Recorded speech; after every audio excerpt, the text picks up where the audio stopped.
You're watching a review of the Cyma CM.307. So it comes in this pretty bland cardboard box. But anyone notice anything odd? Maybe that down here it says semi and fully automatic assault rifle? Yeah, this is a Springer. So this is very misleading. So yeah, they completely gave up on the box and just put it in some old box. As somebody commented on one of my other videos, they contacted Evic about this, and Evic just said that it was an outdated box, but it can be very misleading. Although, I mean, since it's ordered online, I guess you should know what you ordered. I got this from the swag pack, so obviously that was a little bit confusing. Oh, fuck. Forgot the gun was in it, so it's a lot heavier than I thought. Okay. Yeah, blah blah blah. I'm assuming these are all specs for an AEG. So that's probably different for this gun. The length should be about the same. Mag capacity shouldn't be that far off, because this gun uses a high cap. Heard me right, you got a Springer using a high cap. Something pretty unique. Taking the lid off reveals a whole bunch of awful, cheap, flaky styrofoam. My favorite. I mean, these manuals usually aren't very, useful. But this is something else, let me tell you. First of all, the whole back talks about their AK series, or AEGs. And then the front talks about the M4 AEG. Pretty much none of it applies to this Springer. At all. Other than maybe loading the mag. So, yeah. Pretty good manual, I think I'm going to keep this one. Just in case I forget how to use this gun. Comes with one magazine. As I said, what's really unique about this gun is it's actually a high cap. So, there you have it. Really cheap BBs. Probably shouldn't shoot it out of any nice gun, but this gun will probably handle them pretty well, because it's not gas or electric. Put them in a nice gun, expect a trip to the repair shop. Here we have a nice cheap foregrip. It's really cheap, but it does its job. The seams are on this side, like where it's side on instead of here. The old one I had, the seams are right here, and it cracked along the seams completely the first time I tightened it. This one seems to be holding up pretty well, so this design is a lot better. Cheap sling, use it on anything heavier than this gun, and it'll probably snap it right in half. And then we have the gun. So this styrofoam inserts out, and it should just lift right up. Oh gosh, the styrofoam is tight. Clear that massive box out of the way can get to the gun. Plastic, cheap orange tip. What feels to be a metal outer barrel, which I found very surprising. Front sight post. This feels to be cheap plastic. Rails, all plastic. Got sort of a metal heatsink type thing going on in here. I don't know what the hell that's for. Delta ring is plastic. Screw, holding it together. So no takedown pins. Selector switch is plastic, but it actually clicks in place very well. You got semi, safe, semi, and auto. Yeah, it has semi and auto, even though it's a Springer. Molded in bolt catch, that's what it's called. I don't know how that was. Metal trigger. You got your, let's see. Oh, first of all, you got your nice texturized grip plastic. How am I gonna do this in camera? Come on, there we go. You got an extendable law enforcement style stock. It has multiple positions. Let's see here. Okay, I took the stock off, and you can see there's 1, 2, 3, 4, 5, 6 positions on the buffer tube. Buffer tube is plastic.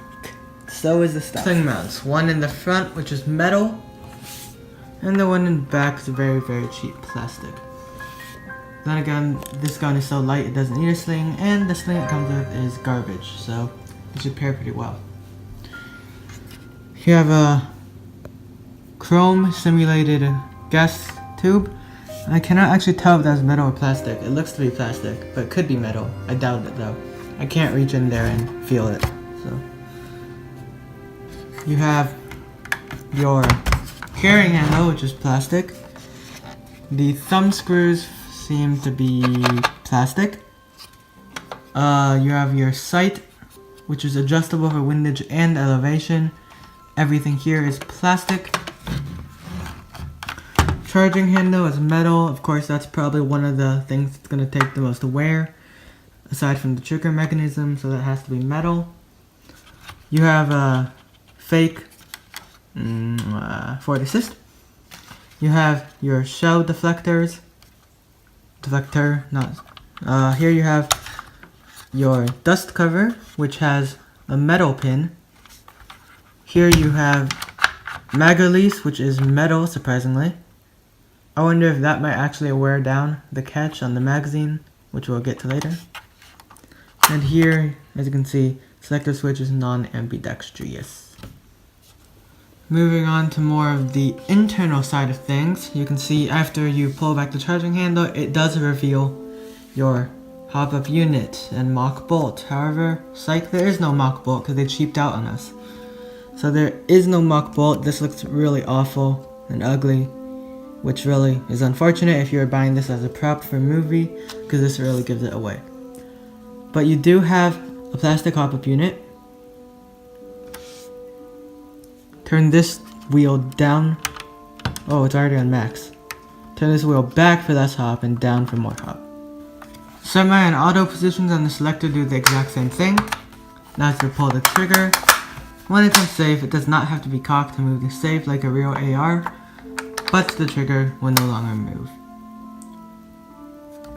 Once you pull the charging handle back, it will load 1 BB at a time, of course, and it will cock the piston back, compressing the spring. Pulling the trigger 1 time, if it was cocked, would release this piston. This is your standard spring-powered system, so because it's so cheap, I expect it to wear out quite quickly and eventually stop working altogether. Here you can see your, let's see. You can see the mag well and the mag catch moving in there. You can see there is your hop-up unit where the BBs feed. And I have no clue what that other white thing is, to be honest with you. But that's going to be about it in terms of the gun. We'll get to the performance later. Table is crap all over it. But the magazine. Cheap plastic, not much to be said. It is, yeah, everything on here is plastic. Open this trap door like so. Slide it back to fill with BBs. I think it can hold around 300, I'm not positive though. What is very surprising about this is it is a high cap. Yes, this is a Springer with a high cap. Just why? You have to wind it, and this is really inconvenient because the wheel barely comes out, so it's sort of hard to wind. And normal mags wind like so, which is what everyone's used to. But this one winds this way, which is quite annoying. So, yeah, that's gonna be it for the magazine. Here's where the magazine catch engages the magazine. As I said, the mag catch itself is metal, yet the magazine is plastic, so I wonder if that will wear down quickly. Then again, probably not before the catch stops working.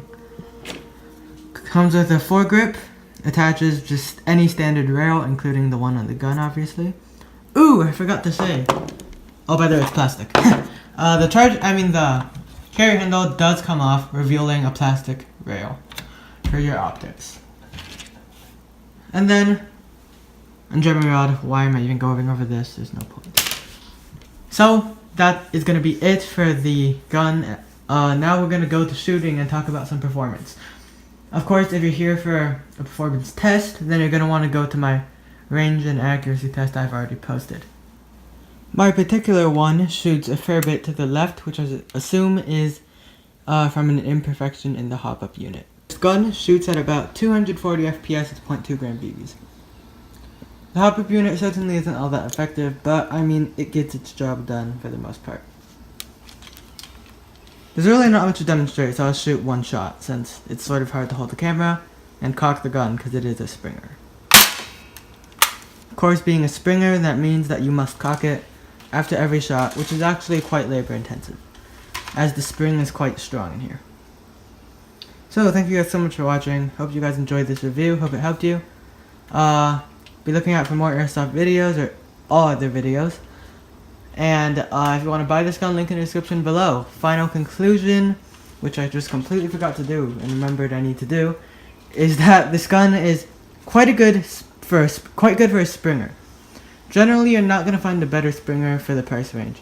And anything more than this really would not be worth it for getting a Springer, and should probably just get another type of gun, like an AEG. Because generally, you're going to want to start with an AEG if you want to get anything serious done out on the field. But this is an excellent gun for backyard plinking or just shooting around the house. Obviously, don't shoot in your house if your parents don't want you to. So thank you guys so much for watching, as I said, and see you guys next time. Bye!